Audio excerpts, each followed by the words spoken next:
Лъвът и мишката. В един горещ следобед, в сърцето на една гъста джунгла, царят на животните, един голям и могъщ лъв, дремеше спокойно под сянката на широко дърво. Докато той спеше, една малка мишка изскочи от храстите и започна да тича наоколо в търсене на храна.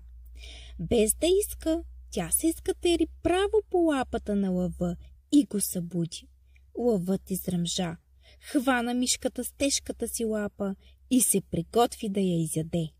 „Моля те, пощади ме!“ пропищя мишката.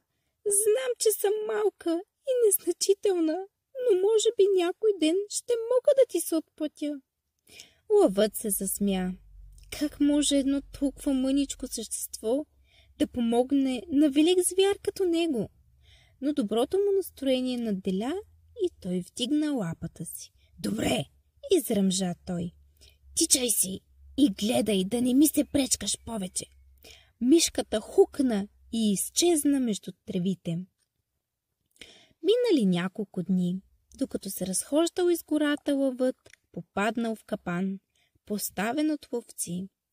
Здрави въжета се стегнали около тялото му и го повдигнали във въздуха.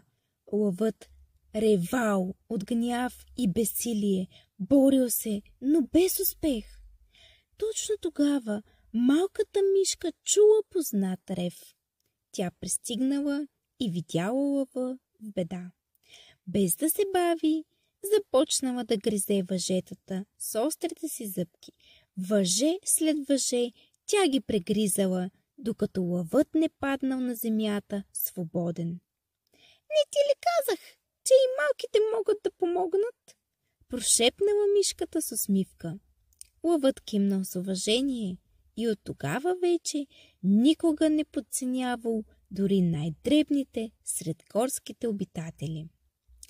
Поуката: доброто никога не е напразно и най-малките могат да извършат големи дела.